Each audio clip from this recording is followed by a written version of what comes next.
আমরা এখানে 11টার সময় সকাল 11টায় আমরা বলেছিলাম দেখেন আমাদের হাতেও লাঠি আছে কিন্তু আমাদের মাথায় হেলমেট নাই, আমাদের সামনে পিছনে অস্ত্র নিয়ে পুলিশ নিয়ে, আমাদের হাতে রিভলভার নাই। আওয়ামী লীগ গত 16 বছর মানুষ যত গণতান্ত্রিক আন্দোলন করেছে, ছাত্রলীগ গিয়ে হামলা করেছে, সামনে পুলিশ পিছনে পুলিশ, নিজেদের হাতে পিস্তল এবং মাথায় হেলমেট।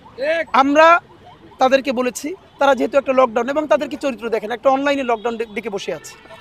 মহান মুক্তিযুদ্ধের সময় এরকম ওই যে জাতির জনক বলছে যে আমি হরতালটাকে দিচ্ছি বাসায় গিয়ে ঘুমা, এখন হাসিনা এরকম বলছে আমি লকডাউন দিয়ে দিছি যা ফাইন, এবং নিজে দিল্লি, ছেলে আমেরিকা, মেয়ে লন্ডন, এখানে বসে এই যে গরিব মানুষগুলোরে মার খাওয়া হইতেছে। তো বাংলাদেশের মানুষের আওয়ামী লীগ যারা করেন একটু বলি ভাই একটু প্লিজ নিজের বিবেকটারে বর্গা দিয়েন না। নিজের বোনরে নিয়ে পালাই গেছে আর বাচ্চা কাচ্চা তো দেশেই থাকে না, এখনও তার কথায় আপনারা নিজের জীবন ধ্বংস করেন না।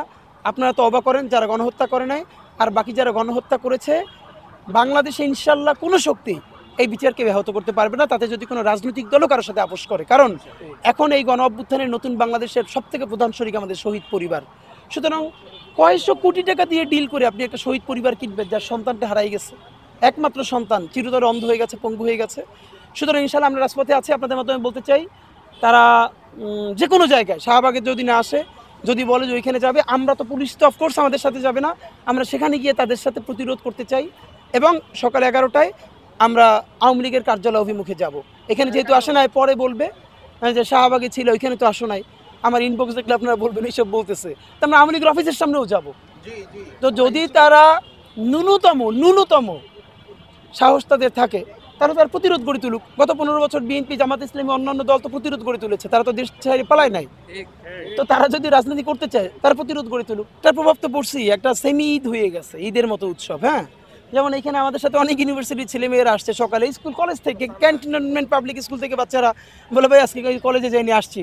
তা আওয়ামী লীগ একটা দায়িত্ব নিছে পুরো জাতিকে ঐক্যবদ্ধ করা এবং মাঝে মধ্যে কিছু ফেস্টিভ্যাল মুড দেওয়ার। হ্যাঁ, তখনই জাতি ক্লান্ত হয়ে যাবে, তার সে টায়ার্ড হয়ে যাবে, এক্সস্টেড হয়ে যাবে, সে এইরকম একটা উস্কানি দিবে। এখন যদি আজকে এখানকার বাচ্চারা 32-এ যে কটা ইট আছে সবাই নিয়ে খুলে নিয়ে আসে, তখন তো আবার সুশীলরা বলবে এটা উচিত হয় নাই, কিন্তু এরা একবারও বলবে না যে এই ডাইনি মহিলা ওইখানে বসে আছে, ওইখানে বসে চুপচাপ মরে যাক, চিতা হোক কবর হোক যাই হোক। এরপর ওইখানে বসে যে উস্কানি দেয়, এরপর শহীদ পরিবারকে যদি একটা করে ইট খুলে আনে তাহলে ইট ওখানে থাকে, কিন্তু এখানে বলবে যে এটা মব হয়েছে। আর ওইখানে বসে যে শত শত কোটি টাকা বিনিয়োগ করে দেশ অস্থিতিশীল করতেছে এটা কিছু না। সুতরাং এইসব নতুন বাংলাদেশে চলবে না, আমরা ইনসাফের লড়াই করবো ইনশাআল্লাহ। দেখেন বাংলাদেশে আওয়ামী লীগের রাজনীতিটাই আগুনের রাজনীতি, এটা আজকে না। 96-তে এই যে বিআরটিসি বাসে আপনার গান পাউডার মাইরে তারা মানুষ মাইরে ফেলছে না, তো এরপর থেকে শুরু কইরা গত 15 বছর নিজেরা সব অগ্নিসন্ত্রাস করে পঙ্কজ দেবনাথের যে বিহঙ্গকারী নিজেরা জ্বালাই দিয়ে বিএনপি জামাতের উপর নাম দিচ্ছে। জুলাই গণ অভ্যুত্থানে বিজেপি সেতু ভবনে আগুন দিয়ে সব তাদের নামে, এবং হাসিনার এখন কল রেকর্ড ফাঁস হয়েছে। হেফাজতের সময় বাইতুল মুকাররমে নিজেরা আগুন দিয়ে বলে হুজুররা আগুন দিছে। এখন সর্বশেষ আগুনের সাথেই যে আওয়ামী লীগের সম্পর্ক প্রমাণ হইল। দেখেন জুলাই গণ অভ্যুত্থানে আশুলিয়ায় 6টা লাশ, এর মধ্যে একজন তখনও মারা যায় নাই, প্রকাশ্য দিবালোকে তারা আগুন দিয়ে পুইরা কয়লা বানাই দিছে। আমরা দেখেন যত সহজে বলতে পারতেছি, এটা কি এত সোজা? আপনি আপনার সত্তাটা এখন মরে গেলে আপনি তার ন্যূনতম লাশটা কবর দিতে চাইবেন। তার বোন বলছে একজন শহীদের যে আমার ভাইয়ের চেহারাটা তো ভালো ছিল, আমার জীবনে শেষ ইচ্ছা ছিল ওর কবরে রাখার সময় আমি তার গালে একটা চুমু খাবো। ওর মুখের দাঁতগুলোও ছিল না, কয়লা বানাই ফেলছে। হাসিনার কথা অনুযায়ী হাসিনা বলছিল যে আগুন সন্ত্রাস যখন বিএনপি জামাতের নামে, সে বলছে এই আগুনই তাদের পোড়ানো উচিত। তাহলে যেই আগুনে আশুলিয়ায় শহীদদের পোড়াইছে সেই আগুন কি এখন আওয়ামী লীগের পোড়ানো উচিত না?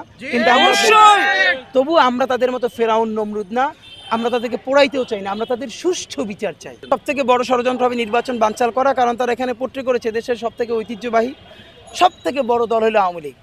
এবং এইটি কত বড় মিথ্যে দেখেন, সব থেকে বড় দল হইলে এইখানে যে ছোট দল তার প্রধানরাও তো পালায় নাই গত 15 বছরে। বড় দল বলতেছি না, বিএনপি জামাত না, আরও ছোট, তারাও তো গুম হয়েছে, খুন হয়েছে, আয়না করে গেছে, তারা কি পালাইছে?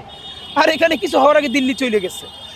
সুতরাং এখন তাদের কাজ হবে আওয়ামী লীগ ছাড়া যদি এদেশে সব থেকে সুষ্ঠু ভোটটা হয়, মানুষ ভোট দেয়, তাহলে তার সকল এই যে এখন একটা ন্যারেটিভ আওয়ামী লীগের 30% ভোট, এবার আওয়ামী লীগের 30% ভোট হলে তার তো মিনিমাম তাহলে 10% কর্মী আছে, তাহলে 18 কোটি মানুষের 10% কর্মী কই? তাহলে আজকে সারা ঢাকায় লোক কই তার?